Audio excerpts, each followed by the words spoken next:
Slanderous speech is one of the most serious moral transgressions.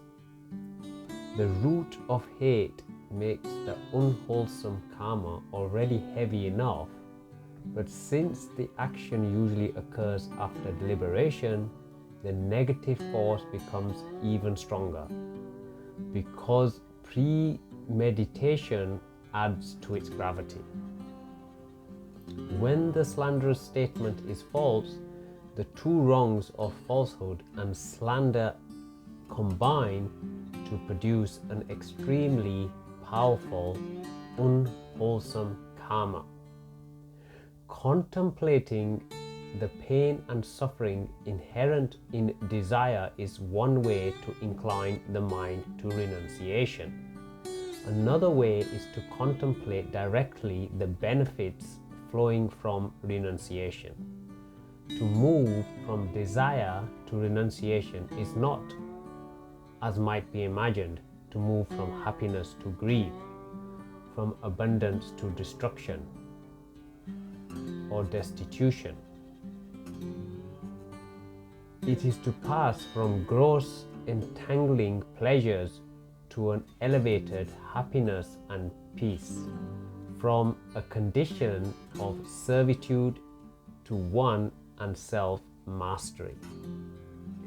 Desire ultimately breeds fear and sorrow, but renunciation gives fearlessness and joy. With regard to the object, there is a difference in seriousness between killing a human being and killing an animal. The former being karmically heavier, since the man has a more highly developed moral sense and greater spiritual potential than animals. Among human beings, the degree of karmic weight depends on the qualities of the person killed and his relation to the killer. So, killing a person of superior spiritual qualities or a personal benefactor, such as a parent or a teacher, is especially a grave act. The motive for killing also influences the moral weight. Acts of killing can be driven by greed, hatred, or delusion. Of the three, killing motivated by hatred is the more serious, and the weight increases to the degree that the killing is premeditated. The force of effort involved also contributes to the unwholesome karma being proportional to the force and strength of the defilements. The degree of moral weight that attaches to the action is determined by three factors: the value of the object taken, the qualities of the victim of the theft, and the subjective state of the thief. Regarding the first, moral weight is directly proportional to the value of the object. Regarding the second, the weight varies according to the moral qualities of the deprived individual. Regarding the third, acts of theft may be motivated either by greed or hatred.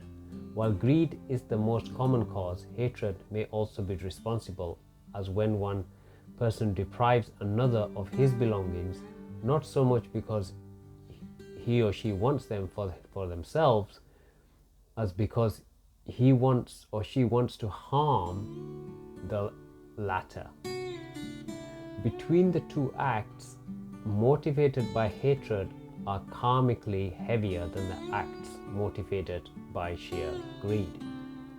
The positive counterpart to abstaining from stealing is honesty, which implies respect for the belongings of others for their right to use their belongings as they wish. Another related virtue is contentment, being satisfied with what one has without being inclined to increase one's wealth by unscrupulous means. The most eminent opposite virtue is generosity, giving away one's own wealth and possessions in order to benefit others. In order to be notified of my next video, remember to hit the subscribe button and also turn on notifications.